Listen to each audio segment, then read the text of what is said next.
ان صلاتی و نسکی، میری قربانی محض اس کے لیے ہے۔ ایک قربانی مشہور ہے، کسی بڑی بقرہ عید کے موقع کے اوپر بھیڑ بکرے کی قربانی کرنا ایک قربانی ہے۔ میری اولاد بھی اس کے لیے ہے، ایک قربانی ہے۔ میرا وقت بھی اس کے لیے، میری عمر بھی اس کے لیے، میری رات بھی اس کے لیے، میرا دن بھی اس کے لیے، اور میرا جینا بھی اس کے لیے، میرا مرنا بھی اس کے لیے، اور میرا کھانا بھی اس کے لیے، پینا بھی اس کے لیے، سونا بھی اس کے لیے، تجارت بھی اس کے لیے، کاروبار بھی اس کے لیے، خرید و فروخت بھی اس کے لیے، مال اولاد بھی اس کے لیے۔ یہ جو میں کرتا ہوں یہ اپنے پیٹ ہی کے لیے خالی نہیں، یہ محض اللہ کو راضی کرنے کے لیے، اللہ راضی ہو جائے۔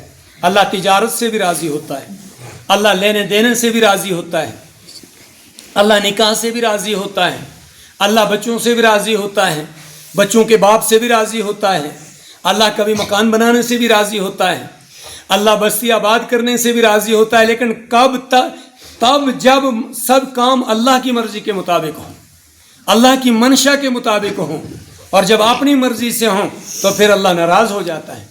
قل ان صلاتی، میری نماز، اور پہلا لفظ ہے میری نماز، میں نماز پڑھتا ہوں۔ قرآن میں اللہ نے فرمایا اقیم الصلاۃ، نماز پڑھو، قائم کرو۔ والذین ہم علی الصلاۃ یحافظون، غالباً ایسا ہی لفظ ہے، وہ لوگ جو اپنی نمازوں کی حفاظت کرتے ہیں وہ لوگ کامیاب ہیں۔ کیا مطلب حفاظتوں کا؟ حفاظت کا 5 نمازیں گن کے رکھتے ہیں، نوٹ رکھتے ہیں کہ 5 نمازیں فرض ہیں، ایک جمعہ فرض ہے، میں نے 5 پڑھنی ہیں، وقت کے اوپر پڑھنی ہیں، روزانہ پڑھنی ہیں، جب تک زندگی ہے تب تک پڑھنی ہیں، جب تک معذور نہیں، ڈیڈ نہیں، تب تک پڑھنی ہیں، جب تک ہوش ہے تب تک پڑھنی ہیں، 5 کی 5 پڑھنی ہیں، شرائط کے ساتھ پڑھنی ہیں، پاکی کے ساتھ پڑھنی ہیں، عقیدے کے ساتھ پڑھنی ہیں، سکون کے ساتھ پڑھنی ہیں، آرام کے ساتھ پڑھنی ہیں، ٹھونگے نہیں مارنی ہیں، ایسی پڑھنی جیسی محمد الرسول اللہ صلی اللہ علیہ وسلم نے پڑھی۔ نبی علیہ السلام نے فرمایا صلو کما رأیتمونی اصلی، نمازیں سیکھو اور پھر ایسی پڑھو جیسی میں پڑھتا ہوں، جیسی میں نے تمہیں پڑھ کے سکھائی۔ نماز یہاں زمین پہ نہیں تھی کہیں پڑھی ہوئی، یہ کسی کارخانے سے نہیں ملی، یہ کسی دکان سے نہیں ملی، یہ کسی مکان سے، کسی بڑے چودھری سے، کسی چھوٹے بڑے سے نہیں ملی، یہ عرش سے ملی ہے، اور اس کے لیے باضابطہ انتظام کیا گیا، نظام سے بلایا گیا۔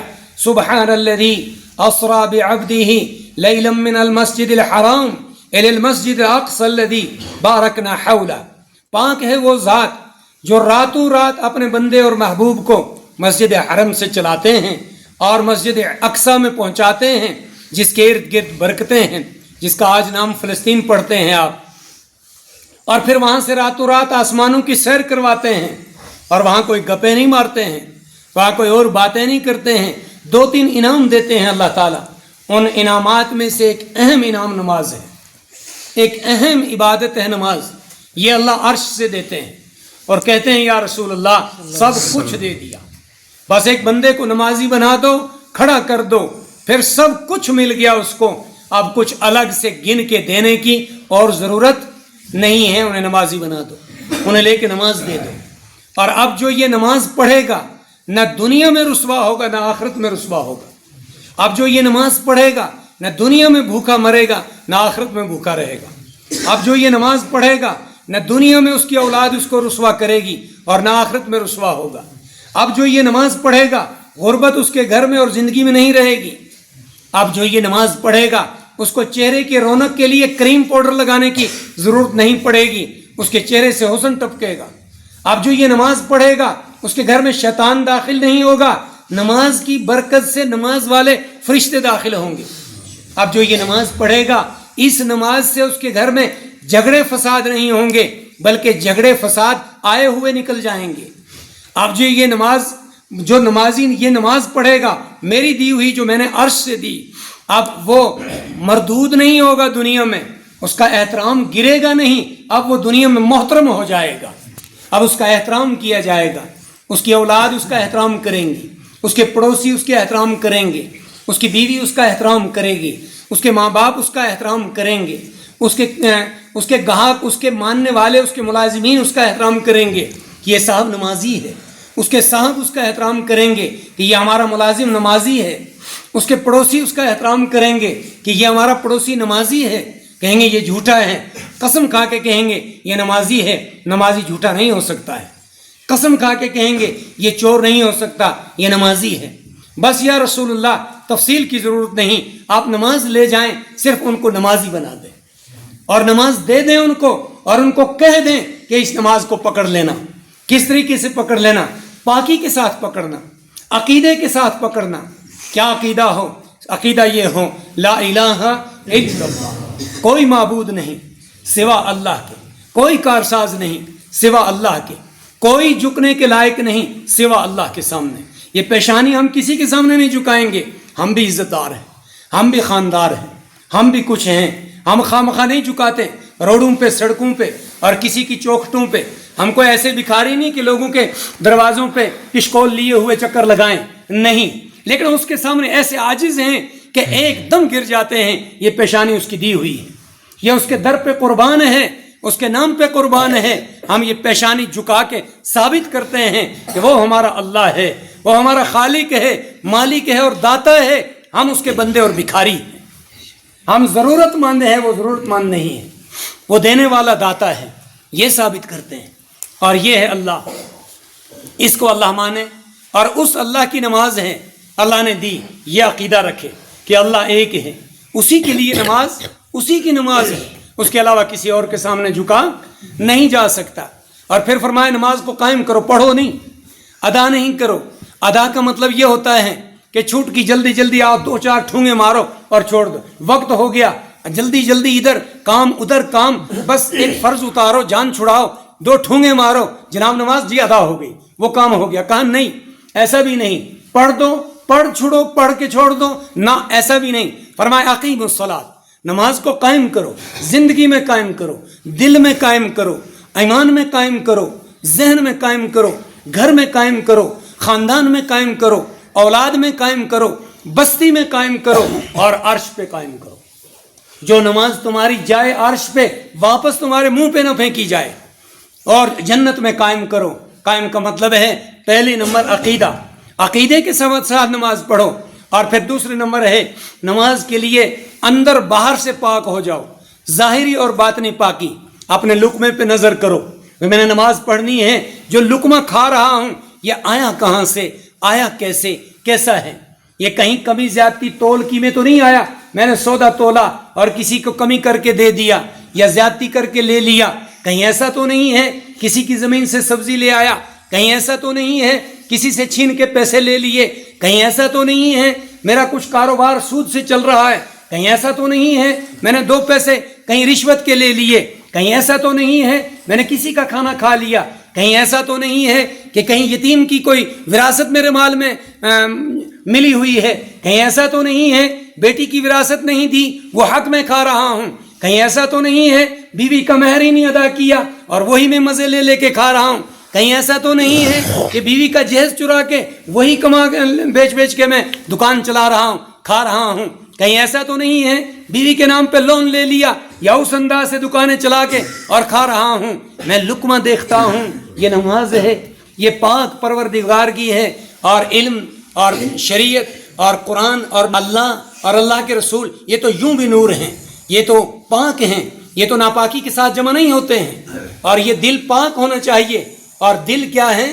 یہ دل اللہ کا گھر ہے، پہلا گھر بندے کا دل ہے، اللہ کا گھر، اللہ بندے کے دل میں بستا ہے، اللہ بندے کے دل میں رہتا ہے، اللہ کا سگنل دل سے چلتا ہے، اے میرے بندے یہ دل کا ٹکڑا میں نے دیا ہے، اس میں جگہ مجھے دے دے، اس میں محبت میری کو بھر دے، اس میں کسی اور کی محبت بھرتا ہے، اسی کا نام شرک ہے۔ کبھی کبھی ہم شرک کچھ اور سمجھ لیتے ہیں، موٹی سی ایک شرک کہ جناب خدا کے ساتھ کسی اور کو خدا مان لیا جائے، وہ تو ظاہر ہے وہ بھی شرک ہے، وہ بڑی شرک ہے۔ کبھی شرک کی کئی قسمیں ہوتی ہیں، یہ بھی شرک ہے کہ اللہ کی محبت کے اوپر کسی دوسرے کی محبت کو غلبہ دے دے، اولاد کی محبت کو غلبہ دے دے، یعنی زیادہ کر دے، ماں باپ کی محبت کو زیادہ کر دے، اور اسی طریقے سے دکان کی محبت کو زیادہ کر دے، رشتے کی محبت کو زیادہ کر دے، مال کی محبت کو زیادہ کر دے، یہ بھی شرک ہے۔ اللہ اس شرک سے بھی ہماری حفاظت فرمائے، کبھی پتہ نہیں چلتا انسان کو۔ اور کبھی کہہ پاتا ہے یار اولاد سے بھی تو محبت ہے، اولاد کے ساتھ سخت دلی اختیار کرنا یہ سنگ دلی ہے، یہ بھی برائی ہے، پر محبت کی ایک ترتیب شروع ہوتی ہے، ادھر سے اوپر نہیں، اوپر سے نیچے آتی ہے۔ سب سے پہلا نمبر محبت کا اللہ کا ہے، اور دوسرا نمبر محبت کا اللہ کے رسول کا ہے، اور تیسرا نمبر محبت کا والدین کا ہے، اور یہ ترتیب اللہ بھی بیان کرتے ہیں قرآن کریم کے اندر۔ ظاہر ہے وہ تو کلمے میں ہے، لا الہ الا اللہ محمد الرسول اللہ صلی اللہ علیہ وسلم، اور پھر قرآن میں اللہ حقوق کے اعتبار سے اور محبت کے اعتبار سے بیان کرتے ہیں، میرے بندو میرا اور تمہارا رشتہ ہے، کوئی بات سمجھے، کہیں بات کو الٹی نہ لے جائے، میرا اور تمہارا رشتہ ہے، ہم رشتہ دار ہیں، ہماری کیا رشتہ داری ہے؟ اللہ تو وحدہ لا شریک ہے، اس کا کوئی بیٹا نہیں، کوئی ماں باپ نہیں، کوئی اولاد نہیں، لیکن اللہ اپنے ایمان والے بندوں سے ایک رشتہ فرماتے ہیں کہ تم زمین پہ میرے رشتہ دار ہو، میرا اور تمہارا بیچ کا رشتہ ایمان کا ہے، ایمانی رشتہ ہے کہ تم نے میری ذات کو تسلیم کیا، لا الہ الا اللہ، کوئی اللہ کے سوا کارساز، خالق، مالک، رازق، کام بنانے والا، مشکل کشا کوئی نہیں ہے، ایک اللہ ہے، اور میں اللہ کا بندہ ہوں۔ اللہ کا کام، اللہ معبود ہے، میرا کام اللہ کی عبادت کرنا ہے، اللہ کا مقصد ہمیں پیدا کرنا، اللہ کو اپنی عبادت کروانا ہے، اللہ کو اپنی خالقیت کو پہچانوانا ہے، اللہ کو زمین کے اندر انصاف پھیلانا ہے، اللہ کو زمین کے اندر اپنی خالقیت، اپنی رحیمی، اپنی کریمی بندوں میں پھیلانی ہے، مخلوق میں پھیلانی ہے، زمین پہ انصاف چلانا ہے، زمین کے اندر حق پھیلانا ہے، وہ بندوں کے ذریعے سے پھیلتا ہے، جانوروں کے ذریعے نہیں۔ اس لیے اللہ نے فرمایا قرآن کریم کے اندر، اذ قال ربک للملائکۃ انی جاعل فی الارض خلیفہ، جب اللہ نے فرشتوں سے کہا کہ میں زمین میں اپنا نائب بنا رہا ہوں، یہاں بنانے کا لفظ استعمال کیا، پیدا تو الگ سے اللہ نے کہا، الرحمن علم القرآن خلق الانسان علمہ البیان، اور کئی ساری جگہوں میں کہا لقد خلقنا الانسان فی احسن تقویم، لقد خلقنا الانسان من تقریباً ترجمہ اس کا یہ ہے، میں نے یقیناً انسان کو کھنکھناتی مٹی سے پیدا کیا، میں نے یقیناً انسان کو اچھے سانچے میں پیدا کیا، میں نے انسان کو قرآن سکھایا، بولنا سکھایا، اور پھر اس کو پیدا کیا۔ یہ تو الگ کہا قرآن میں کئی مرتبہ، یہاں پر فرمایا جاعل فی الارض، اس کو میں نے پیدا کیا، اب میں اس کو زمین میں خلیفہ بنا رہا ہوں۔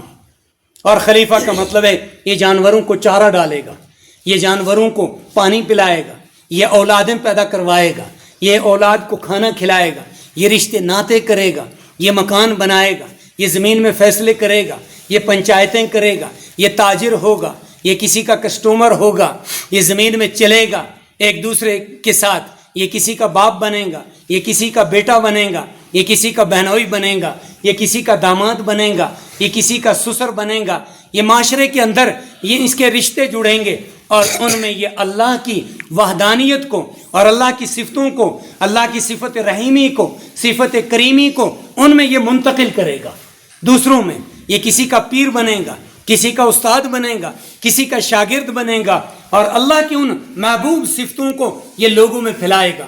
اللہ جو چاہتے ہیں کرنا وہ اس کے ذریعے سے کروائیں گے، اللہ انصاف کی پنچایت چاہتے ہیں وہ اس کے ذریعے سے کروائیں گے، اللہ حق والے کو حق دلانا چاہتے ہیں وہ اس کے ذریعے سے دلوائیں گے، اللہ یتیم کے سر پہ ہاتھ رکھنا چاہتے ہیں وہ اس کے ذریعے سے رکھوائیں گے، اللہ وراثت کے حقدار کو وراثت دلانا چاہتے ہیں وہ باپ سے دلوائیں گے، اللہ یتیموں کی پرورش کروانا چاہتے ہیں وہ اس انسان سے کروائیں گے، اللہ کورٹوں میں اور کچہریوں میں حق فیصلہ کروانا چاہتے ہیں وہ اس انسان سے کروائیں گے، اللہ ایک شرعی نکاح پڑھوانا چاہتے ہیں وہ اس انسان سے پڑھوائیں گے، اللہ ایک شرعی نکاح منعقد کرنا چاہتے ہیں وہ ان انسانوں میں دو کے درمیان وہ نکاح منعقد کروائیں گے، اللہ ایک بہترین خوبصورت زمین کے اندر ایک سماج بنانا چاہتے ہیں وہ اس انسان سے بنائیں گے، اللہ جانور کی بھی پرورش کرنا چاہتے ہیں وہ اس انسان سے چارہ سٹائیں گے، ڈلوائیں گے، اور اللہ تعالیٰ انسانوں کی، عورتوں مردوں کے اعتبار سے، بوڑھوں جوانوں کے اعتبار سے قدر کروانا چاہیں گے وہ اسی انسان سے کروائیں گے، دوسرا کوئی کر پائے گا نہیں۔ یہ ہے اللہ۔ تو اللہ نے فرمایا کہ میں اس انسان کو زمین کے اندر بھیج رہا ہوں تاکہ یہ کام ان سے کرواؤں، اور یہ اللہ پہلی بات عقیدے کے ساتھ نماز کو پکڑے، اور پھر اس نماز کو شرائط اور پاکی کے ساتھ قبول کرے، پاکی ظاہر کی اور باطن کی. تو باطن کی پاکی یہ آئی کہ لقمہ حلال ہو, باطن کی پاکی یہ آئی کہ نیت حلال ہو, خراب نیت نہ ہو. اس نیت سے نماز نہ پڑھی جائے کہ کوئی اور سوچ ہو, نیت ہو, یا دکھلاوے کی ہو, یا جان چھڑانے کی ہو, یا کوئی اور اس کے اندر مانگ ہو. فرمایا کہ محض اللہ کے لیے وہ نماز پڑھی جائے. اور پھر ظاہر کی پاکی, فرمایا پھر ظاہر سے پاک ہوں. ظاہر کی پاکی میں بھی دو شکلیں آ جاتی ہیں. ایک کپڑے کی پاکی ہے, کپڑے کی بھی دو صورتیں آ جاتی ہیں کہ یہ کپڑا ایک باطنی طور سے پاک ہو اور ایک ظاہری طور سے پاک ہو. کپڑے کا باطن کیا ہے کہ یہ کپڑا جو میں نے خریدا ہے, جو سلایا ہے, جو پہنا, آیا کہاں سے ہے, کیسے خریدا, کس مال سے خریدا, کس دکان سے خریدا, کہاں سے آیا, کیا ہے, یہ حلال ہے یا حرام ہے. یہ شکلیں دیکھی جائیں جس کپڑے میں میں نماز پڑھ رہا ہوں. اور پھر اپنا بدن دیکھا جائے کہ میرا بدن بھی پاک ہے یا نہیں ہے, یہ ظاہری پاکی ہے. اور پھر جس جگہ میں پڑھ رہا ہوں یہ جگہ پاک ہے. اس جگہ کی بھی دو صورتیں ہو جاتی ہیں, ایک باطنی پاکی اور ایک ظاہری پاکی ہوتی ہے. جگہ کی باطنی پاکی کا بھی مطلب یہ ہے کہ یہ مسجد ہم نے بنا دی جان بوجھ کے, مسجد کے نام پہ پڑوسی کی جگہ میں بلا رضامندی تو نہیں بنا دی, کہیں ہم نے کہیں غصب کی زمین پہ تو نہیں بنا دی.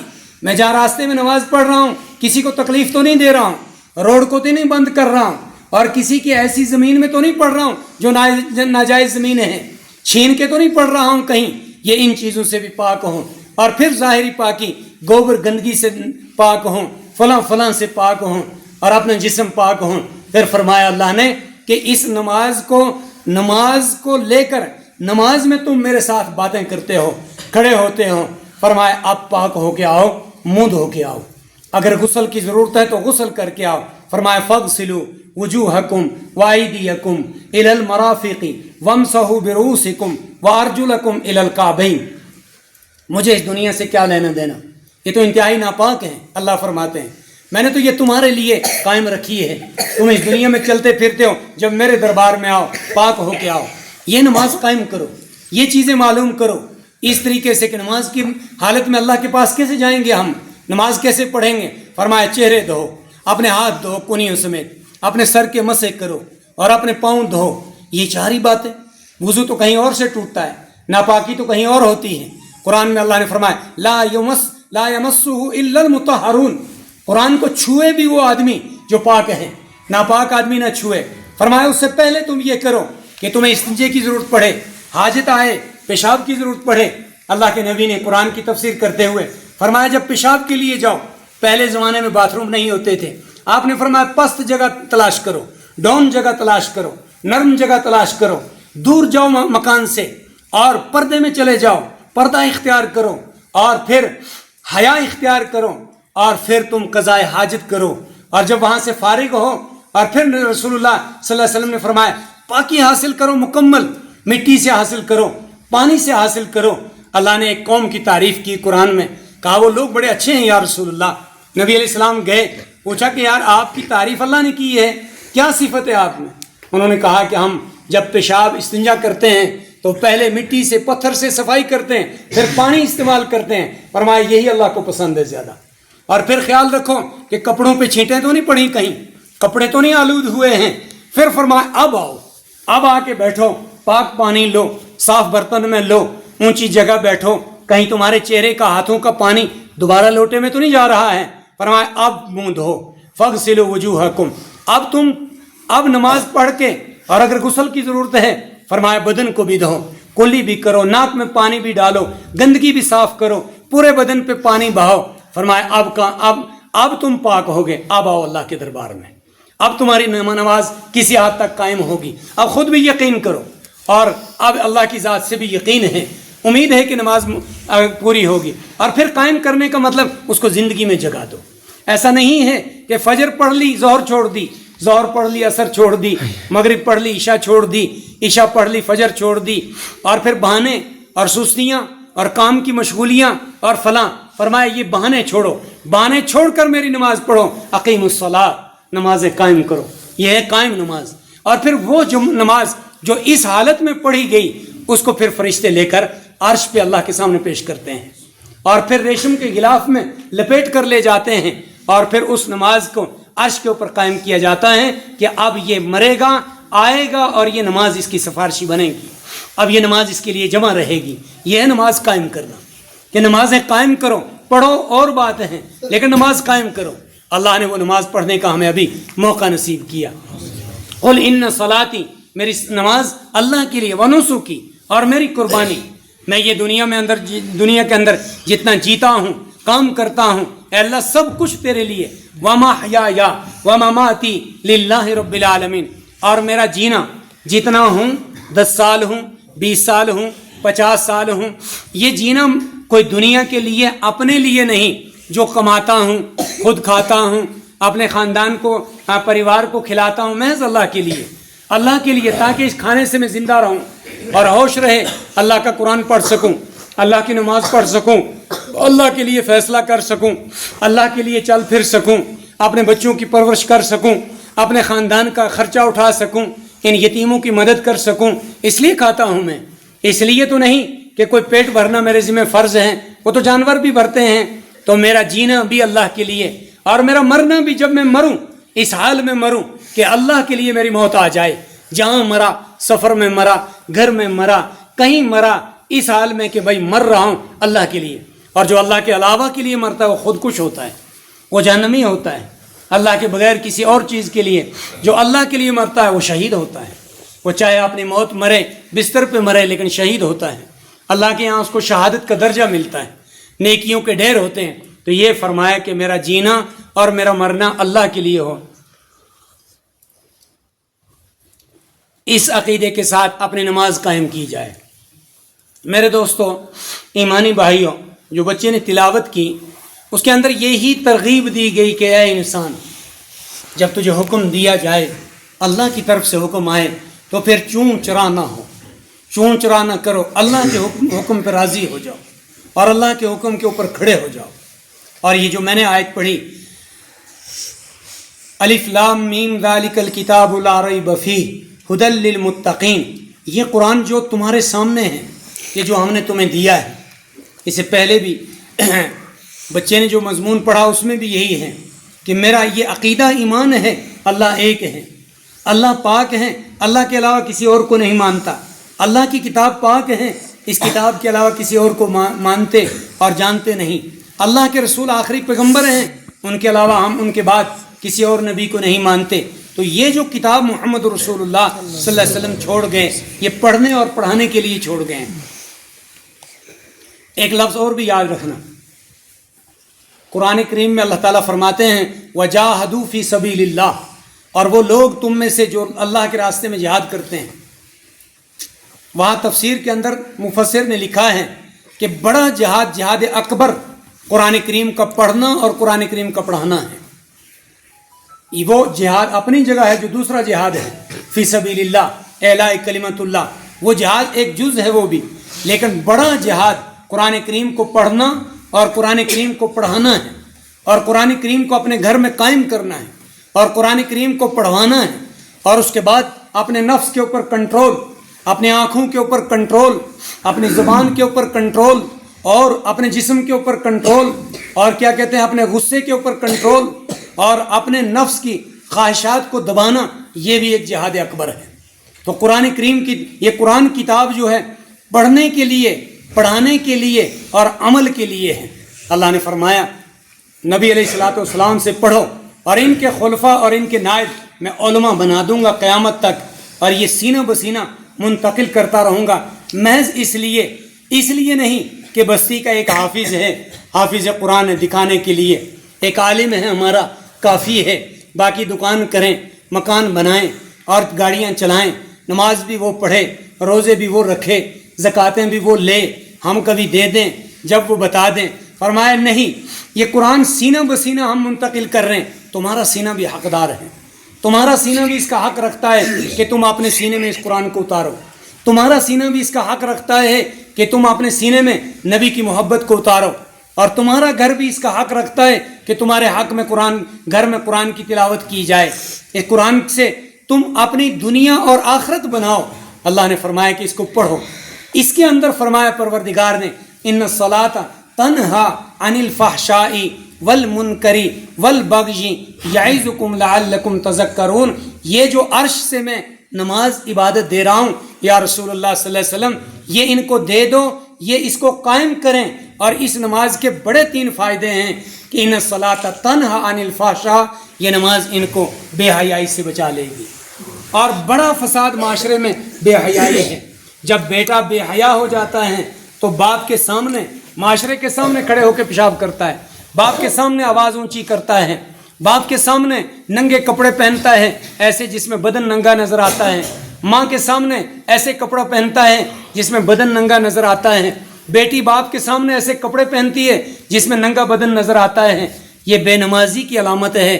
اور جب نماز آتی ہے، حیا آ جاتی ہے، پردہ آ جاتا ہے، باپ کی قدر آ جاتی ہے، انصاف کا تولنا آ جاتا ہے، جھوٹ سے بچ جاتا ہے، برائی سے بچ جاتا ہے، حیا آتی ہے اس کے اندر، پھر وہ جھوٹ نہیں بولتا، اس کو شرم آ جاتی ہے مسجد سے نکل کے جھوٹ بولنے پہ، پھر وہ نبی کی سنت کو نہیں کاٹتا ہے، پھر وہ نبی کے طریقے کے اوپر زندگی گزارتا ہے۔ یہ پہلا کام ہے۔ اور جب بے حیائی گھر میں آتی ہے، شراب آتا ہے، نشہ آتا ہے، لڑائی آتی ہے، بے برکتی آتی ہے، کھانا خراب ہوتا ہے، کھانا جنگی ہوتی ہے، اور پھر ساس بہو کی لڑائیاں ہوتی ہیں، بیٹا باپ کا نافرمان ہو جاتا ہے، اور پھر گھروں میں پریشانیاں آتی ہیں، اور یہ چیزیں جب نماز نہیں ہوتی۔ فرمایا نماز کا دوسرا کام، برائی سے نماز روکتی ہے، جھوٹ سے روکتی ہے، زنا سے روکتی ہے، چوری سے روکتی ہے۔ نہ گھر میں وہ برائیاں ہوتی ہیں، نہ گھر سے آدمی باہر جا کے برائی کرتا ہے، اور معاشرے میں برائیاں یہی ہوتی ہیں۔ معاشرے میں بگاڑ ہی انہی سے آتا ہے، جنگیں انہی سے ہوتی ہیں، کہیں لوٹ مار ہوتی ہے، کہیں وعدہ خلافی ہوتی ہے، کہیں حکومتوں کے خلاف آوازیں اٹھتی ہیں۔ قرآن پڑھنے والا کسی حکومت کو چیلنج نہیں کرتا، قرآن پڑھنے والا ہڑتال نہیں کرتا، قرآن پڑھنے والا جھوٹ ہی نہیں بولتا، قرآن پڑھنے والا بغاوت ہی نہیں کرتا ہے، اس لیے فساد نہیں ہوتا۔ بغاوت وہ کرتے ہیں جو قرآن سے دور ہوتے ہیں، جھوٹ وہ بولتے ہیں جو قرآن نہیں پڑھتے ہیں، اور چوری وہ کرتے ہیں جو نماز نہیں پڑھتے ہیں، اور لباس وہ بدلتے ہیں جو نماز نہیں پڑھتے ہیں، بڑوں کی ناقدریاں وہ کرتے ہیں جو نماز نہیں پڑھتے ہیں، چھوٹوں کو پٹائیاں وہ کرتے ہیں جو نماز نہیں پڑھتے ہیں، اولادوں کا حق وہ مارتے ہیں جو نماز نہیں پڑھتے ہیں۔ جو نمازی ہوتے ہیں، نماز پڑھتے ہیں، وہ برائی سے رک جاتے ہیں، ان کے گھر میں برائی نہیں ہوتی۔ نمازی باپ اولاد میں بیٹھ کر اولاد کے سر پہ ہاتھ پھیرتا ہے، اور پھر اولاد کو بلا کے سینے سے لگاتا ہے، اور پھر ان کو بچہ اور بچی کہہ کے کلیجے سے لگاتا ہے، اور پھر لقمہ ان کے منہ میں ڈالتا ہے، اور پھر چبا چبا کے کھلاتا ہے، اور اٹھا کے سینے سے لگاتا ہے، اور ان کو اپنا بچہ کہہ کے پکارتا ہے۔ پھر اس کے سینے سے قرآن اس کے سینے میں منتقل ہوتا ہے۔ جہاں یہ باپ ہوتا ہے وہاں استاد بھی ہوتا ہے۔ اور اگر نمازی نہیں ہوتا ہے تو اس کے چہرے پہ نبی کی سنت نہیں ہوتی، لباس میں نبی کی سنت نہیں ہوتی۔ یہ باہر سے آتا ہے بے نمازی، دن کی نمازیں چھوڑی ہوئیں، شام کو اس کی آنکھیں لال ہوتی ہیں، چہرہ سخت ہوتا ہے، اور چہرہ ترش ہوتا ہے، موڈ میں آتا ہے، اور یہ گھر میں داخل ہوتا ہے، نہ سلام، نہ کلام، نہ ڈھنگ کا بیٹھنا، نہ اٹھنا۔ اگلے گھر والے اس سے پریشان ہو جاتے ہیں، اور یہ دنیا کا دن کا مارا ہوا پریشان آتا ہے، نہ چہرہ دن میں دھویا، نہ نماز پڑھی، اور اس کے ساتھ نحوست لے کے فرشتے بھی آتے ہیں، برکت کے پیچھے رہ جاتے ہیں، جنات کو لے کے آتا ہے، شیاطین کو لے کے آتا ہے۔ پتہ یہ چلا کہ گھر میں اندھیرا چھا گیا، روشنی کے باوجود نا اتفاقی لڑائیاں چھا گئیں، اولاد پریشان ہو گئی، یہ ابا ہے کون ہے، یہ کہاں سے آیا، اس کو کس نے مارا، یہ کس سے لڑائی کر کے آیا۔ جب گھر میں آتا ہے پتہ چلتا ہے، کہتے ہیں شاید کہ دکاندار نے ڈانٹا ہے اس کو، اور وہ یہ غصہ ہم پہ نکال رہا ہے۔ اور جب گھر سے باہر جاتے ہیں تو لوگ کہتے ہیں شاید اس کو بیوی نے ڈانٹا ہے، اور یہ بیوی کا غصہ ہم پہ نکال رہا ہے، ایسا ہی کہتے ہیں۔ کبھی استاد بھی اگر شاگردوں کو تنگ کرتے ہیں تو وہ شاگرد بھی کہتے ہیں کہ یہ گھر سے آج غصے میں آیا، وہاں اس کی چلی نہیں اور ہم پہ غصہ نکال رہا ہے۔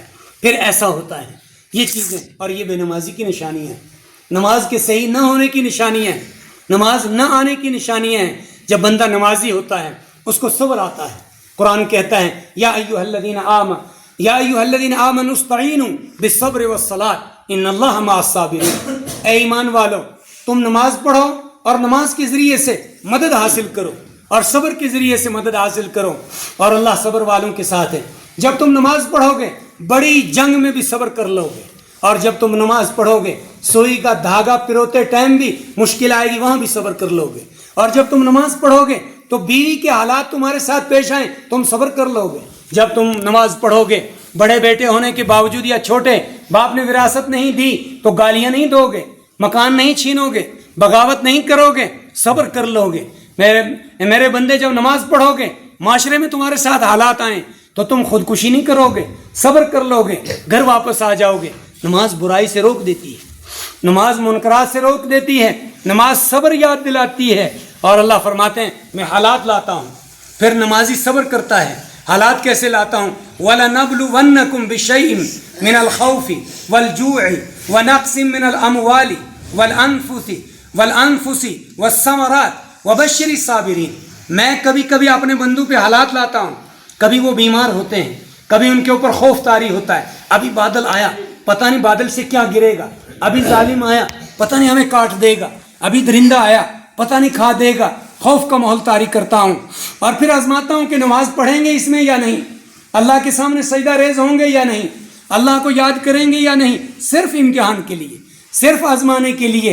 ان کے اوپر یہ عذاب نہیں ہے وَلَنَبْلُوَنَّكُمْ، ہم آزماتے ہیں ان کو کہ پھر دیکھو ذرا، پھر کبھی بھوک طاری کر دیتا ہوں، کبھی کھانا ختم ہو گیا، میں آزماتا ہوں آپ ذرا سود لیں گے یا نہیں، آپ ذرا رشوت لیں گے یا نہیں، آپ ذرا کسی کے مال میں ہاتھ ڈالیں گے یا نہیں، کسی کا کھانا کھائیں گے یا نہیں، کسی کی دکان لوٹیں گے یا نہیں، کسی کا تالا توڑیں گے یا نہیں۔ اور جب نہیں توڑتے ہیں تو پھر میں جلدی ختم کرتا ہوں، خوف بھی اٹھاتا ہوں، بھوک بھی اٹھاتا ہوں۔ اور کبھی کبھی باغ پہ خوش ہو جاتے ہیں، کھیتی پہ خوش ہوتے ہیں، گاڑی پہ خوش ہوتے ہیں، مکان پہ خوش ہوتے ہیں، تھوڑے بہت حالات لے آتا ہوں، تھوڑے لے آتا ہوں، آزماتا ہوں، اور پھر کہتے ہیں لاسٹ میں کہتے ہیں انا للہ و انا الیہ راجعون۔ اللہ کی دی ہوئی چیزیں تھیں، اللہ نے حالات لائے، پھر اللہ فرماتے ہیں وبشر الصابرین، یا رسول اللہ آپ ان کو خوشخبری دو، تم نے صبر کیا ہم تمہارے ساتھ ہیں۔ اور پھر اللہ فرماتے ہیں ان مع العسر یسرا، یہ تنگی تم نے برداشت میرے لیے کی، ابھی تنگی تو ہٹی نہیں، میں آسانی لے آؤں گا تمہارے سے ایک دم ساتھ ہی میں، تم صرف صبر کر کے دیکھو۔ اور یہ صبر نمازی کر سکتا ہے، یہ سکون نمازی کو ملتا ہے۔ بھوکے آدمی کو نماز سے غذا ملتی ہے، نماز سے دنیا کے اندر چہرے بارونق ہوتے ہیں، گھروں میں اتفاق آتا ہے، معاشرے کے اندر خیر آتی ہے۔ اور جب انسان مر جاتا ہے قبر کشادہ ہوتی ہے، قبر کے اندر روشنی آتی ہے، قبر سے کیڑے ہٹ جاتے ہیں، قبر کا حساب آسان ہو جاتا ہے، پل صراط کے اوپر انسان آسانی سے پار ہو جاتا ہے۔ اور بڑی بات یہ ہے کہ جب مرنے کے بعد میدان حشر میں اللہ کے یہاں پیشی ہوگی، حساب کتاب ہوگا، حساب میں آسانی ہو جائے گی۔ اور اللہ فرمائیں گے ہا اقرؤ کتابیہ، اے ایمان والے یہ تیرا اعمال نامہ ہے، یہ ہاتھ میں لے، دائیں ہاتھ میں، تو پکا نمازی رہا، تو نے نماز اخلاص سے پڑھی، ہم نے چھوٹی موٹی غلطیاں تیری معاف کر دیں، تو توحید پہ رہا، تو مشرک نہیں رہا۔ ان اللہ لا یغفر ان یشرک بہ، اللہ مشرک کو معاف نہیں کرتے، باقی سب گناہوں کو معاف کر دیتے ہیں۔ تیرے دل میں شرک نہیں تھا، اے بندے آج تو یہ ایوارڈ لے، مارکس کاٹ لے اور جنت میں چلا جا، اب ہم تجھے سزا نہیں دیں گے، تیری نماز تیری بخشش کا ذریعہ بن گئی۔ اور جو نمازی ہوتا ہے وہ زکوٰۃ بھی دیتا ہے، جو نمازی ہوتا ہے وہ روزے بھی رکھتا ہے، جو نمازی ہوتا ہے وہ حج بھی کرتا ہے، جو نمازی ہوتا ہے وہ نبی کا لباس بھی پہنتا ہے، جو نمازی ہوتا ہے وہ پردہ بھی کرتا ہے، جو نمازی ہوتا ہے وہ ماں باپ کی خدمت بھی کرتا ہے۔ اور ماں باپ کی خدمت، ماں باپ کے حق کو اللہ نے اپنے ساتھ بیان کیا ہے قرآن پاک میں۔ سب سے پہلے فرمایا وَاعْبُدُوا اللَّهَ، اے ایمان والو یہ حکم کسی اور کو نہیں ہے، یہ تمہیں ہے۔ اللہ فرماتے ہیں وَاعْبُدُوا اللَّهَ، اللہ کی عبادت کرو، وَلَا تُشْرِكُوا بِهِ شَيْئًا، اللہ کے ساتھ کسی کو شریک نہ ٹھہراؤ، وَبِالْوَالِدَيْنِ احسانا، اور والدین کے ساتھ حسن سلوک کرو۔ اس کے بعد پڑوسی، رشتہ دار، قریبی رشتہ دار، اللہ کے راستے میں پڑھنے والے، پڑھانے والے، چلنے والے، ان کا تمہارے اوپر حق ہے، ان کا بھی خیال رکھو۔ یہ حقوق بعد میں بیان کیے، لیکن فوراً اپنے بعد ماں باپ کا حق، یہ ماں باپ تمہیں اس لیے دیے۔ اور پھر نبی علیہ السلام نے حدیث میں فرمایا سخت الرب فی سخت الوالدین ورضا الرب فی رضا الوالدین، تمہارے ماں باپ تمہارے رب کی رضامندی، تمہارے رب کی خوشی اور رضامندی میں ہے، اور تمہارے رب کی ناراضگی تمہارے ماں باپ کی ناراضگی اور ان کے دکھ میں ہے۔ وہ ناراض ہیں تو اللہ ناراض ہیں، وہ راضی ہیں تو اللہ راضی ہیں۔ تمہاری ماں کے قدموں کے نیچے تمہاری جنت ہے، جب تک ماں کی خدمت نہیں کریں گے جنت نہیں ملے گی۔ اور تمہارا باپ جنت کا دروازہ ہے، جب تک باپ کا حق ادا نہیں کریں گے تو جنت نہیں ملے گی۔ لیکن ایک بات یاد رکھنا دوستو، یہ بھی تفسیر میں ہے، قرآن میں ہے کہ ایک بندہ سارے کام کرتا ہے، ایک بندہ سب کچھ کرتا ہے، ایمان نہیں ہے اور پھر نماز نہیں ہے، اس کا سارا کچھ ضائع، حبطت اعمالہم، ان کے اعمال اکارت ہیں، ختم ہیں، وہ کچھ بھی کر دے، اللہ کے راستے میں سارا مال، ساری جائیداد لٹا دے، ایمان نہیں ہے۔ ایمان ہے تو ایک ایک نیکی کا گن کے اور چن کے اللہ اجر دیتے ہیں، یہاں تک کہ اللہ تعالیٰ فرماتے ہیں، حدیث میں بھی ہے کہ ایک بندہ جب گھر سے مسجد کے لیے چلتا ہے نماز پڑھنے کے لیے، اس کو ایک قدم کے اوپر 10 نیکیاں ملتی ہیں، 10 نیکیاں۔ اور ذرا بات توجہ سے سننا ورنہ ایک قدم کے اوپر 10 نیکیاں ملتی ہیں اور 10 گناہ معاف ہوتے ہیں اور 10 درجے بلند ہوتے ہیں۔ حدیث میں فرمایا رسول اللہ صلی اللہ علیہ وسلم نے، اگر اسی سفر میں اس نے گھر سے یہ ارادہ کر لیا کہ میں مسجد میں جا کے تھوڑا قرآن سناؤں گا یا سنوں گا یا پڑھاؤں گا یا پڑھوں گا، یا وہاں کوئی عالم ہے یا کوئی دائی ہیں یا کوئی مفتی صاحب ہیں، استاد ہیں، ان سے پڑھوں گا، فرمایا اسی قدم کے اوپر 700 نیکیوں کا ثواب ملے گا اور اسی قدم کے اوپر 700 گناہ معاف ہو جائیں گے اور اسی قدم کے اوپر 700 درجے بلند ہو جائیں گے۔ اور پھر فرمایا کہ وہ فی سبیل اللہ شمار ہوگا، اور فی سبیل اللہ ایک بڑا مقام ہے۔ فی سبیل اللہ یہ بچے ہیں، فی سبیل اللہ یہ علماء ہیں جو پڑھاتے ہیں، ہم فی سبیل اللہ نہیں جو فی بیتی نہ بیٹھے ہوئے ہیں، اپنے گھروں میں بیٹھے ہیں، ہم تو اپنے گھروں میں شمار ہوتے ہیں، اپنی دکان پہ شمار ہوتے ہیں، اپنے دفاتر میں شمار ہوتے ہیں، اپنی گاڑیوں میں شمار ہوتے ہیں، یہ فی سبیل اللہ شمار ہوتے ہیں۔ اور وہ فی سبیل اللہ شمار ہوتے ہیں جو اعلاء کلمہ کے لیے، اللہ کی بات کو بلند کرنے کے لیے نکل پڑے ہیں، کہیں ہیں راستوں میں، اللہ کے راستوں میں، اور وہ جو گھر بار چھوڑ کے اللہ کے راستے میں نکل گئے، اللہ کے وہ ہیں اللہ کے راستے میں، جو دین کی بات بتانے کے لیے، دین کی بات سیکھنے کے لیے گھر سے چلے جاتے ہیں، ان کو اللہ کے راستے میں مانا جاتا ہے۔ اور ان کا مقام کیا ہوتا ہے؟ پھر وہ اللہ کے راستے میں فرشتوں کی قطار میں گرے ہوئے ہوتے ہیں، اللہ کے یہاں سے ان کے لیے فیصلے ہوتے ہیں، اگر ان کی موت آ جاتی ہے راستے میں، گھر میں، کہیں بھی، تو وہ شہید شمار ہوتے ہیں۔ اللہ کے راستے کا یہ مطلب ہے، ان کو شہادت ملتی ہے۔ فرمایا ایک تو وہ اللہ کے راستے میں، اور ایک ان کو ایک قدم کے اوپر 700 گنا درجے بڑھ کر ملتے ہیں، صرف نیت کرنے سے، صرف سوچنے سے کہ اگر میں قرآن پڑھوں گا یا وہاں ساتھ میں کچھ قرآن سنوں گا۔ یہ ہیں اس باغ کے فضائل اور اس باغ کے فائدے جہاں بندہ نماز پڑھنے کے لیے جاتا ہے۔ پھر فرمایا نماز تو نماز ہے، کہیں بھی پڑھو، پر مقامات کی تبدیلی سے اللہ تمہیں قریب کرتا ہے، اجر بڑھاتا ہے۔ تم گھر، حدیث میں یہ بھی آیا، فرمایا کہ گھروں کو قبرستان نہ بناؤ، گھروں کو آباد کرو، اور آباد گھر پردوں سے، بلبوں سے یا کسی اور چیز سے نہیں ہوں گے، فرمایا آباد کرو گھروں کو نماز کے ذریعے سے۔ تم اپنے گھروں میں نماز پڑھو، قبرستان کیوں نہ بناؤ؟ قبرستان اجاڑ ہوتے ہیں، وہ مردوں کے گھر ہوتے ہیں، وہاں جن بستے ہیں، شیاطین بستے ہیں، وہاں سنسان ہوتا ہے، اجاڑ نظر آتے ہیں۔ اور ہمارے زندوں کے گھر اور قبرستان، اس کا مطلب یہ ہوا کہ جو بندہ تو زندہ ہے لیکن بے نمازی ہے، بندہ تو زندہ ہے لیکن نماز کی قدر بھی نہیں، پڑھتا بھی نہیں، فرمایا یہ بے نمازی اگرچہ زندہ ہے لیکن ہمارے یہاں یہ مردہ ہے، یہ مردہ شمار ہے اللہ کے یہاں، کہ اس زندے رہنے سے تو ایسے ہی بہتر تھا کہ جو زمین کے اوپر بوجھ بنا ہوا ہے، نہ اللہ کی نماز ہے، نہ اللہ کا عقیدہ ہے، نہ توحید ہے، نہ قرآن ہے، نہ انصاف ہے۔ فرمایا کہ یہ آدمی تو مردوں میں شامل ہے۔ یہ فرمایا نماز گھروں میں پڑھو تاکہ تمہارے گھر آباد ہوں، وہ قبرستان نہ ہو، زندوں کے گھر ہوں۔ خود بھی پڑھو اور اپنے گھر والوں کو بھی پڑھاؤ۔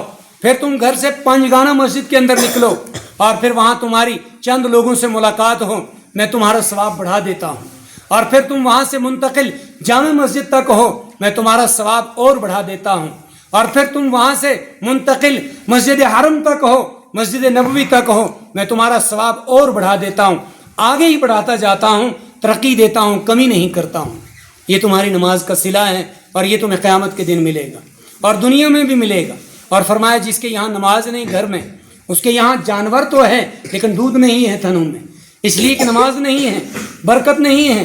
جس کے یہاں نماز نہیں گھر میں، اس کے یہاں راشن تو ہے پکی ہوئی لیکن ذائقہ نہیں ہے کھانے میں، اور جس کے یہاں گھر میں نماز ہے اس کے یہاں بستر تو ضرور ہے لیکن چین نہیں ہے، سکون نہیں ہے، نیند نہیں آتی۔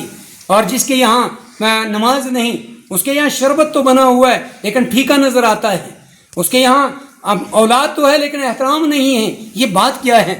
یہ بات ہے نماز نہیں ہے، گھر میں نماز نہیں۔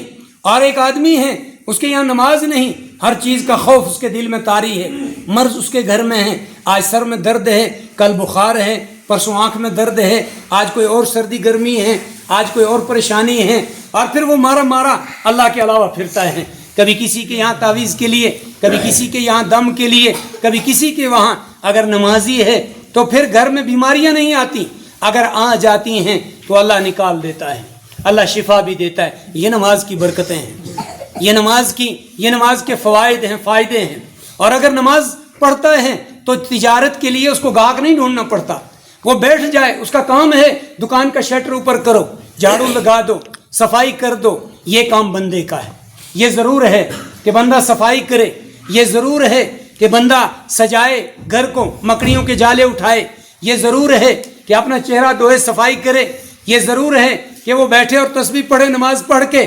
اب گاہک فرمائے میں لاتا ہوں، رازق میں ہوں، روزی میں دیتا ہوں، یہ میرے ہاتھ میں ہے، اور تم آؤ سے ہی صرف بیٹھو دکان کے اوپر، فرمایا میں نہ دوں دن بھر، تمہارے یہاں کوئی نہ آئے، مایوس ہونے کی بات نہیں، پریشان ہونے کی۔ میں شام کو ایسا گاہک دے دوں گا جسے تمہارا رات کا خرچہ نکل جائے گا، میں شام کو ایسا آدمی لا کے دے دوں گا جس سے تمہارا قرضہ ادا ہو جائے گا۔ تم بیٹھو تو صحیح دکان کے اوپر جا کے، یہ فضول خرچیاں تو چھوڑو، یہ چوکوں میں گپے مارنا تو چھوڑو، تم نماز پڑھو اور دکان کے اوپر بیٹھ جاؤ، تم مشین کی سلائی کی سامنے رکھ دو، اپنے ہاتھوں کو استعمال کرو، بڑی بن جاؤ، مستری بن جاؤ، بیکار بننے کے بجائے۔ بیکار لوگ لڑائیاں کرتے ہیں، بیکار لوگ جھگڑے کرتے ہیں، بیکار لوگ اخوا کرتے ہیں، بیکار لوگ چگلیاں کرتے ہیں، اور بیکار لوگ غیبت کرتے ہیں، اور بیکار لوگ آ جا کے اپنی زندگی سے تنگ آتے ہیں اور پھر داڑیوں مڈاتے ہیں، اور پھر کیا کہتے ہیں جناب، پھر کشتیاں لڑتے ہیں، اور پھر دنگلے کرتے ہیں، اور پھر باہر نکل جاتے ہیں روڈوں پہ، گنڈا گردیاں کرتے ہیں۔ نمازی ایسا نہیں کرتے ہیں، وہ صبر کے ساتھ دوسروں کو بھی نصیحت کرتے ہیں، دکان پہ بیٹھ جاتے ہیں، جو تجارت کرتے ہیں تجارت میں لگ جاتے ہیں، روزی اللہ دینے والا ہو، یہاں تک کہ مرغے بھی پال لیتے ہیں، سگیڑی میں کام کرتے ہیں، درخت کو پانی دیتے ہیں، اور اپنے جانوروں کو دیکھتے ہیں، اور پھر روحانی برکت ہم یہ دیتے ہیں کہ اس کی ایک گائے کا دودھ 4 گھروں کو پورا کر دیتے ہیں، اور پھر اس کے بچوں کو وہ دودھ پچتا اور رچتا کر دیتے ہیں، سائغ للشاربین، وہ دودھ پھر اس کو ہر جگہ فٹ کر دیتے ہیں۔ کینسر کا بیمار بھی دودھ پیے گا، اور شوگر کا بیمار بھی دودھ پیے، کوئی شوگر نہیں بڑھے گا، سر درد کا بیمار بھی دودھ پیے، تندرست بھی دودھ پیے، مہمان بھی دودھ پیے، خود بھی یہ دودھ پیے، اور اس بچے کو بھی پلائے جو ابھی پیدا ہوا، اور اس بوڑھے کو بھی پلائے جو عمر کے آخری حصے میں ہے اور آخری سانس پہ ہے، اس کو بھی یہ پچے گا، اس تھکے ہوئے مسافر کو بھی پلائے، اس کو بھی پچے گا، اس گھر کی بیمار عورت کو بھی پلائے، اس کو بھی پچے گا، اور یہ تندرست پہلوان بھی پیے، اس کو بھی پچے گا، طاقت بھی ملے گی، پچے گا بھی، شیریں بھی ہوگا، نیا میٹھا ملانے کی بھی ضرورت نہیں ہے۔ یہ برکتیں سب اس نماز کی ہوں گی، یہ رنگتیں اس کی ہوں گی، اور پھر اس کی چائے بھی بنے گی، دہی بھی بنے گی، اور مکھن بھی بنے گا۔ لیکن اگر نماز نہیں ہے تو پھر مارا پھرے، شکایتیں کرے، گاہک ڈھونڈے کہ ہمارا جانور دودھ نہیں دیتا ہے۔ اور پھر اگر تمہارے جانور ہیں جنگلوں میں بیابانوں میں ہیں، ادھر شیر چیتا ہے، بھیڑیا ہے، ادھر تمہارے پالتو جانور ہیں، تم نمازی ہو، ادھر مسجد میں، ادھر گھر میں، ادھر محافظ اللہ ہے، اللہ اس کو حملہ نہیں کرنے دے گا، جانور کو اللہ اس کو کھانے نہیں دے گا، ضائع نہیں دے گا۔ آپ کی امیدیں کٹ جائیں گی کہ اب ملنا مشکل ہے اس جنگل سے، اس بیابان سے، آج تک نہیں ملا ہمیں۔ آپ دیکھیں گے آپ کو 1 دن 2 دن کے بعد اپنا جانور صحیح سلامت نظر آئے گا اور ملے گا، اور یہ دینے والا وہی محافظ ہے جس کے سامنے یہ بندہ یقین کے ساتھ سجدہ ریز ہوا۔ فرمایا یہ سب نفع یا رسول اللہ اس نماز کے اندر ہیں، مجھے الگ سے گنانے کی ضرورت نہیں ہے، آپ یہ دے دو صرف ان بندوں کو، اور ان کو کہہ دو اقیموا الصلاۃ، نماز قائم کرو۔ اور میرے اصل بندے وہی ہیں جو نماز پڑھتے ہیں اور غیب کے اوپر ایمان رکھتے ہیں۔ غیب کیا ہے؟ فرمایا غیب یہ ہے، مجھے انہوں نے دیکھا نہیں، غیب یہ ہے آپ کو دیکھا نہیں یا رسول اللہ. اور ایک آواز آئی اللہ ایک ہے، اور بندے نے مان لیا کہ ہاں اللہ ایک ہے، میں تسلیم کرتا ہوں اللہ ایک ہے. اور یہ آواز آئی کہ مرنے کے بعد دوبارہ زندہ ہونا ہے، انہوں نے کہا ہاں ہونا ہے. اس کو یہ آواز آئی کہ مرنے کے بعد جنت ہے، انہوں نے کہا ہاں جنت ہے. جہنم ہے، جی ہاں جہنم ہے. اللہ کے یہاں حساب دینا ہے، جی ہاں حساب دینا ہے. کیا کرنا ہے؟ اس نے یہ مان لیا. الذین یؤمنون بالغیب، متقی اور پرہیزگار وہ لوگ ہیں جو غیب کے اوپر ایمان رکھتے ہیں. ویقیمون الصلاۃ، اور وہ نماز قائم کرتے ہیں. ومما رزقناہم ینفقون، اور جو مال ان کو اللہ نے دیا ہے اس مال کو اللہ کا سمجھتے ہیں. یہ نہیں سمجھتے کہ یہ میری پراپرٹی ہے، میں نے پڑھا، میں نے محنت کی، میں نے ڈاکٹری کی، میں نے مزدوری کی، میں نے کھچریں چلائیں، میں نے جناب ہتھوڑے چلائے، میں نے کلاڑیاں چلائیں، میں نے سر کے اوپر بوجھ اٹھایا اور میں نے مزدوری کر کے یہ مکان بنایا، یہ میرا ہے. وہ کہتے ہیں یہ اللہ کا دیا ہوا ہے. میرا کیا تھا؟ میں نے چلنا تھا، پاؤں اللہ نے دیے ان سے میں چلا، ہاتھ اللہ نے دیے اس سے میں نے کھدائی کی، گڑھائی کی، اور آنکھیں اللہ نے دیں اس سے میں نے دیکھا، زبان اللہ نے دی اس سے میں بولا، اور کان اللہ نے دیے اس سے میں نے سنا. چیز اللہ نے دی، جس لکڑی کا میں نے دروازہ بنایا وہ اللہ نے دی مجھے، وہ جس لوہے سے بنایا وہ اللہ نے دیا مجھے، وہ جس وقت میں بنایا وہ وقت مجھے اللہ نے دیا. یہ کرم تو سارا اللہ کا تھا، یہ شکر تو اس کا ہے، نماز اس کی ہے، یہ میں نے اس سے لیا، اللہ نے مجھے دیا. ہاں یہ ضرور ہے ایک دن میں نے دیکھا تھا کہ میرے پاس کھانے کے لیے کچھ نہیں، ایک دن میں نے دیکھا تھا کہ میرے پاس پہننے کے لیے کچھ نہیں، ایک دن میں نے دیکھا تھا کہ میرا رشتہ بھی نہیں تھا، ایک دن میں نے دیکھا تھا کہ میرے یہاں اولاد نہیں تھی، ایک دن میں نے دیکھا تھا کہ مجھے مکان بھی نہیں تھا. آج وہ دن بھی دیکھ رہا ہوں، میرے بچے بھی ہیں. آج یہ دن بھی دیکھ رہا ہوں، میرے پاس پلنگ بستر بھی ہے. آج میں یہ دن بھی دیکھ رہا ہوں، میں دکاندار ہوں. آج میں یہ دن بھی دیکھ رہا ہوں، میں ملازم ہوں. آج میں یہ دن بھی دیکھ رہا ہوں کہ میں اپنے ہاتھ سے پیسے گن رہا ہوں. یہ کرم اللہ کا ہے، یہ مال اس کا ہے. وَمِمَّا رَزَقْنَاهُمْ يُنْفِقُونَ، اور پھر وہ اس مال میں سے اللہ کے راستے میں خرچ کرتے ہیں. اور اگر جو آدمی یہ سمجھے کہ یہ میرا کمایا ہوا ہے کسی کا نہیں، پھر وہ مال بلا جھجک، بغیر کسی خوف کے، بغیر کسی سوچ کے ایک دم ناچ گانے کے لیے خرچ کر دیتا ہے، ڈول ڈھماکی کے لیے خرچ کر دیتا ہے، کسی اللہ کے علاوہ کہیں نظر و نیاز میں خرچ کر دیتا ہے. ایک دم اس سے بلا سوچ. بچوں کی شادیوں پہ ہوتا 1000 خرچہ ہیں، کرتا 1,00,000 خرچہ ہے. وہ پھر ٹینٹ کہیں سے منگاتا ہے، کہتا ہے میرے یہاں جموں کا ٹینٹ ڈوڈا کا نہیں لگے گا بلکہ وہاں بمبئی کا ٹینٹ ہو، اس کو اتنے پھول ہوں اور اتنی دھاریاں ہوں اور پھر اتنے پکوان ہوں. اور پھر وہ یہ کرتا ہے اور ایک نظام بنتا ہے. جب وہ یہ کہتا ہے کہ مال میرا ہے، پھر اس مال لوٹنے کا نظام بنتا ہے اور وہ خود بناتا ہے. اس کا دماغ نقشہ بناتا ہے، اس کی بیوی مشورہ دیتی ہے، اس کے بیٹے اڑ جاتے ہیں کہ ابا ایسا کرنا ہے، ابھی دیکھتے ہیں تیرا مال کیسے لوٹتا ہے. اور لٹانے والے ایسے لٹائیں گے، پٹاخوں میں لٹائیں گے، چنگاریوں میں لٹائیں گے، آگ لگے گی آنکھوں کے سامنے اور کمکمیں جلیں گے. سوں گے کل تو قرض دار ہوگا، پرسوں تجھے لون لینا پڑے گا اور ترسوں گھر بیچنا پڑے گا، اور پھر دوسرے بیٹے کی شادی پہ تجھے سوچنا پڑ جائے گا. اور پتہ چلے تب تک کیا پتہ جنازے کا ٹائم آ جائے. اور جب بندہ یہ سوچتا ہے وَمِمَّا رَزَقْنَاهُمْ يُنْفِقُونَ کہ مال اللہ کا ہے، پھر وہ سوچتا ہے خرچ کرنے کے لیے مجھے خرچ کہاں کرنا ہے. میں نے اس بیٹے کے لیے کپڑے لانے ہیں، یہ اللہ کا حکم ہے. اس بیوی کے لیے کپڑے لانے ہیں، یہ اللہ کا حکم ہے.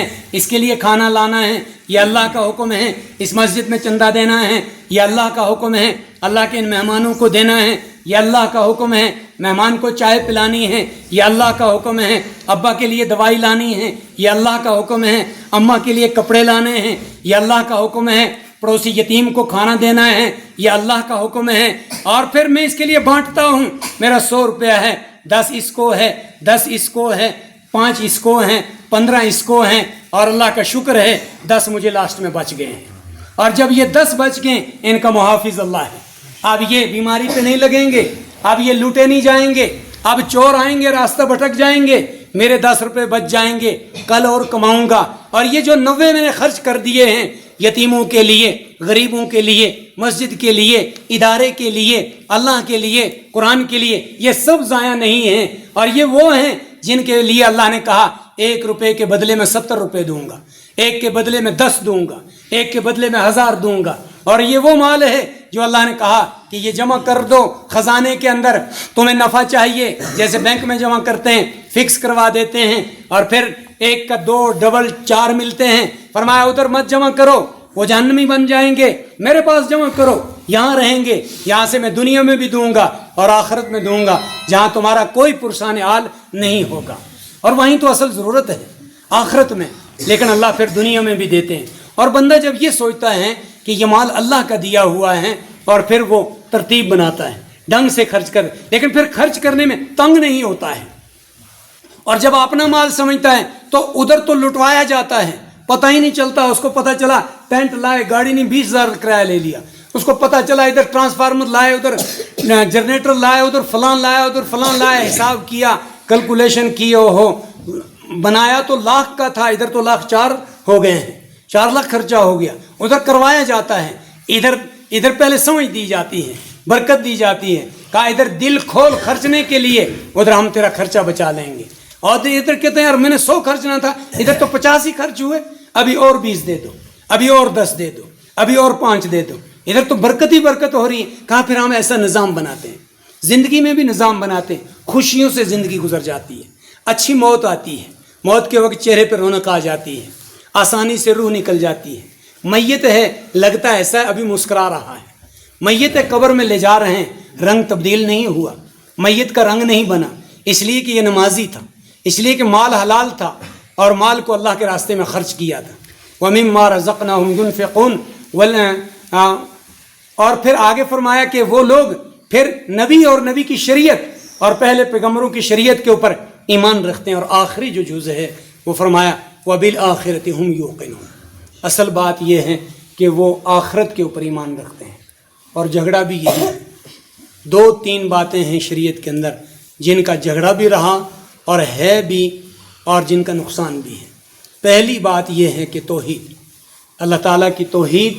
انسان کو توحید مانتے ہوئے بڑا زور لگتا ہے، سمجھ نہیں آتی. اسی کے لیے پیغمبر آئے، اسی کے لیے قرآن اترا، اسی کے لیے نظام کائنات بنا. اور کہا کہ یا رسول اللہ میرے بندوں کو کہہ دو کہ اللہ کے ساتھ کسی کو شریک نہ ٹھہراؤ، اللہ ایک. تم کہتے ہو ہمارے یہاں کوئی مشرک نہیں، حالانکہ خود تم شرک کرتے ہو.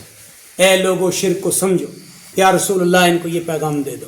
اور جب بندے توحید کے اوپر عمل کرنے لگتے ہیں، توحید کی آواز آتی ہے، شرک کی مخالفت ہوتی ہے تو محلے میں ہلچل مچ جاتی ہے، برادریوں میں، بستیوں میں شک اور چہمے گوئیاں شروع ہوتی ہیں اور بہت مشکل نظر آتا ہے یار کیسے ہو سکتا ہے ایسا.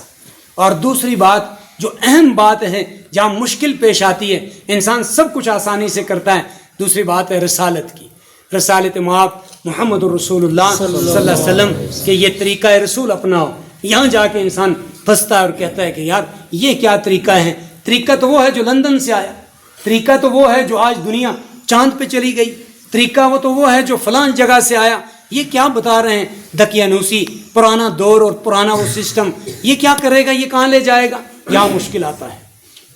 اور اسی کی جنگ ہے، اور اسی کے لیے مکہ کے لوگ کہتے تھے یار یہی بات تو مشکل لگتی ہے، باقی تو یا رسول اللہ آپ سچے بھی ہیں، امین بھی ہیں، صادق بھی ہیں، پر یہ 2 باتیں تو ہمیں پچھتی نہیں ہیں. آپ توحید کا کہتے ہیں، لات عزا منات کو کہاں لے جائیں. یہ کوئی پتھروں کے، سونے چاندی کے یا کوئی فراڈیوں کے بت تھوڑے ہیں. یہ تو حضرت ابراہیم علیہ السلام کا بت ہے، دادا اسماعیل کا بت ہے، اور موسیٰ علیہ السلام کا بت ہے، اور فلاں کا. یہ وہ بزرگ لوگ ہیں، ہم ان کو تھوڑا کچھ حاجتوں کے لیے مانتے ہیں، باقی بڑا تو ہمارا بھی خدا ہے، ان کا بھی بڑا وہی ہے، بیت اللہ کا بھی بڑا وہی ہے. کہا تو ننگے ہو کے کیوں طواف کرتے ہیں؟ کہتے ہیں ننگے ہو کے یہ بھی تو ہم احترام کرتے ہیں. جب بیت اللہ کا طواف کرتے تھے کپڑے اتار دیتے تھے اور یہاں تک کہ چڈیاں بھی اتار دیتے. ننگے ہو کے مرد اور عورتیں طواف کرتے. اور جب کوئی پوچھتا ہے ایسا کیوں، یہاں کیا بات ہے، کعبہ پاک ہے، ہمارے یہ ناپاک کپڑے. اور یہ بھی ایک اندھی محبت ہوتی ہے جب انسان دین سے دور ہوتا ہے. اندھی محبت کہتے ہیں یہ اندھی محبت اللہ کی یہاں یہ بھی نہیں چاہیے. تو فرمایا یار یہی بات تو ماننی مشکل ہے، باقی تو ہم آپ کو مانتے ہیں. اور آپ کہتے ہیں میں محمد الرسول اللہ صلی اللہ علیہ وسلم ہوں. عجیب بات ہے، آپ ہمارے بھتیجے ہو، آپ چھوٹے ہو، اور آپ کہتے ہیں میں اللہ کا رسول ہوں. تو ہم کہاں گئے؟ ہمارے ساتھ ناانصافی کی اللہ نے، ہم میں سے کسی کو رسول بنا دیتے ہیں. یہی جھگڑا تھا، بہت مشکل ہوا. کہا کہ شادیوں کو ذرا کم کرو، خرچے کم کرو. یہ اور بات ہے تم امیر ہو گئے، تم غریبوں کا نقصان کرو، فضول خرچی کرو، تھوڑا ڈاؤن آؤ، رشتے مناسب کرو، مسجدوں میں نکاح کرو. سادگی کے ساتھ نکاح کرو، ڈھول مت بجاؤ، بچی کو گھر روانہ کر دو، بچی کی وراثت دے دو، اور یہ فوٹو والے یہ اور چیزیں یہ ان کی یہ مت کرو، بچے کو یہاں اچھی پگڑی پہناؤ، اچھا لباس پہناؤ، اس کو مبارکباد دو، اور بچے کو قرآن پڑھاؤ، ہدیے میں گفٹ میں قرآن دو، کلمہ سکھاؤ، اور اچھا نکاح پڑھا دو سنت کے مطابق. یہی تو مشکل ہے، یہی تو ماننا ہمیں مشکل ہے.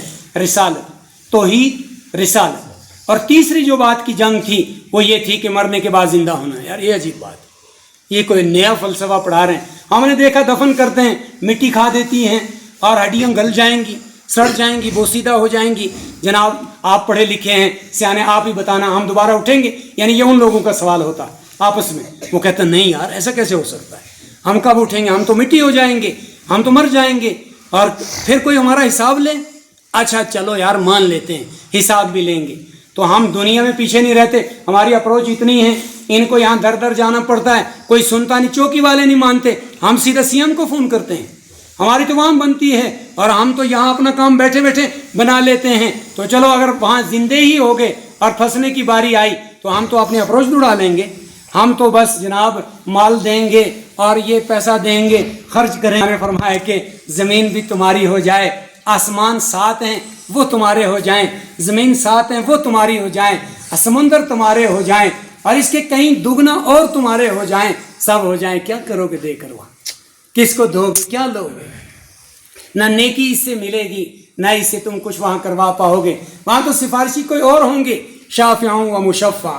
وہ تو محمد الرسول اللہ صلی اللہ علیہ وسلم ہیں جو بلا امتیاز سفارش کریں گے، قبول بھی ہے اور کریں گے بھی. اور پھر آگے فرمایا ہر ایک نہیں کرے گا الا من اذن له الرحمن، وہی سفارش کرے گا جس کو رحمان اجازت دے گا. اور رحمان کہے گا اے بچے یہ قرآن جو تو نے پڑھا، اٹھ ذرا پڑھ یہ قرآن، اور اپنے اس ابا کی سفارش کر دے، استاد کی کر دے، یہ جو تیرے لیے مال خرچ کرتا تھا مدرسے میں، زکوٰۃ، صدقہ، امداد، اس کی سفارش کر دے، اور اپنے سسر کی سفارش کر دے، اور اپنے 12 آدمیوں کی سفارش کر دے. جاؤ بچے جنت کے اندر. بچے میں نے ان کو بھیج رہا ہوں، تجھے جنت میں بھیج رہا ہوں. اللہ میں نہیں ابا کے بغیر جا رہا ہوں، اللہ میں استاد کے بغیر نہیں جا رہا ہوں، اللہ میں اس لانگری کو چھوڑ کے نہیں جا رہا ہوں، اللہ میں اس پڑوسی کو نہیں چھوڑ کے جا رہا ہوں جو یہ پڑوسی صبح شام ہمارا پتہ لیتا تھا، یا اللہ میں اس فلانے کو نہیں چھوڑ کے جا رہا جو ہمارے مدرسے کی نگرانی کرتا تھا. اے اللہ میں نہیں چھوڑ کے جا رہا، میں اسے لے کے جاؤں گا. اے بچے تو دنیا میں اس کا نام رکھتا تھا، وہ بوڑھا آیا، وہ فلانا آیا، کہا میں اس بوڑھے کو آج ساتھ لے کے جنت میں جاؤں گا. اللہ میں نہیں اس کے بغیر جاؤں گا. اللہ کہے گا بھائی تو تجھے میں جنت میں نہیں بھیجوں گا. کیسے بھیجوں؟ تو میرے قرآن کا حافظ ہے، عالم دین ہے، تو میں اللہ ابا کے بغیر جنت میں نہیں جاؤں گا. میں اس پڑوسی کے بغیر، چال یار تیری مانتے ہیں، اے اگر مشرک نہیں ہے میں اس کو جنت میں بھیج دیتا ہوں، لے جا تو ان کو جنت میں. الا من اذن له الرحمن. اور وہ بچے جو نابالغی کی حالت میں چلے گئے، ماں باپ نے ان کا غم برداشت کیا اور وہ چلے گئے، بچے اور بچیاں ایمان والوں کے، فرمایا وہ سفارشی کھڑے ہوں گے، ان کے لیے اللہ ان کو اجازت دیں گے، آپ سفارش کرو، کوئی بات نہیں، کر سکتے ہو، ہم ہر اس شخص کو بخشیں گے، معاف کریں گے جس کے دل میں شرک نہیں ہے. ان اللہ لا یغفر ان یشرک، اللہ تعالیٰ نہیں معاف کریں گے کہ اس کے ساتھ شرک کی جائے، اور اس کے علاوہ معاف کر دیں. یہ امید ہے، اس امید سے ہم جیتے بھی ہیں. تو 3 باتیں تھیں. ان الصلاۃ تنہی عن الفحشاء، ایک تو نماز بے حیائی سے روک دیتی ہے، اور والمنکری، اور برائی سے روک دیتی ہے، والبغی، اور آخری بڑی مصیبت انسان کو بیکاری ہے. جب بیکاری میں مبتلا ہوتا ہے تو نمازی کو کام ملتا ہے، وہ کام کرتا ہے، وہ نکما نہیں رہتا. یہاں تک کہ اگر گھر میں بیٹھا ہے کپڑا ہی سیلنے لگ جاتا ہے، جوتا ہی جوڑنے لگ جاتا ہے، بیکار نہیں ہوتا. اللہ اس کو کاروبار دیتا ہے. وہ دکان چوکوں میں جاتا ہے، لوگ اسے تلاش کرتے ہیں کہ یار یہ مزدور نہیں، وہ اس کو بلاؤ، وہ کام ایمانداری سے کرے گا. یہ نماز کی برکت ہے. اللہ تعالی ہم سب کو عمل کی توفیق نصیب فرمائے. آمین. دوستو نبی کی سیرت کے اوپر عمل کی توفیق عطا فرمائے. آمین. آپ لوگ خوش قسمت ہیں، نصیب والے لوگ ہیں، اچھے لوگ ہیں، نیک لوگ ہیں. میری یہ باتیں کرنے کا مطلب نہیں تھا کہ یہ آپ میں کمیاں ہیں. یہ باتیں یہ تھیں کہ یہ کمیاں ہم میں آ نہ جائیں. یہ ہم میں کمیاں ہیں، ملی جلی کمیاں ہو جاتی ہیں. انسان ہمیشہ غور کرے، رات کو بیٹھ کے محاسبہ کرے. یہی عقل مند آدمی ہوتا ہے جو رات کو بیٹھ کے محاسبہ کرے کہ آج کا دن میرا کیسا گزرا ہے، کتنے نیکیاں ہوئی ہیں اور کتنے گناہ ہوئے ہیں. اور اگر گناہ زیادہ ہوئے تو توبہ کرے، اور نیکیاں زیادہ ہوئیں اللہ کا شکر کرے، اور اگر کچھ نہیں ہوئی تو توبہ کرے کہ کل نیکیاں کروں گا، اور جو گناہ ہوئے کہے کہ یار تو بڑی غلطی ہوئی، کل میں یہ گناہ نہیں کروں گا، آئندہ کل نوٹ کرے، آئندہ کل اگر اللہ مجھے موقع دے دیتا ہے میں یہ گناہ نہیں کروں گا، ورنہ میرے اللہ مجھے صبح کے اٹھنے سے پہلے، رات کے سونے سے پہلے معاف کر دے۔ اے میرے اللہ اتنے گناہ کر کے آئے مجھے معاف کر دینا، اتنے حق لوٹ کے آئے میں معافی مانگتا ہوں، بچے معاف کرنا، گھر والوں معاف کرنا، کیا پتہ میں صبح ہوں یا نہ ہوں، مجھے معاف کر دینا، میں معاف کرتا ہوں، یہ پڑوسی کو بھی میں نے معاف کر دیا، تمہیں بھی معاف کر دیا، وہ اس کو بھی معاف کر دیا، میں نے دل کا کینہ بھی نکال دیا، حسد بھی نکال دیا، میں نے سب کچھ کر دیا، میں نے سب کو معاف کر دیا، تم بھی مجھے معاف کر دینا۔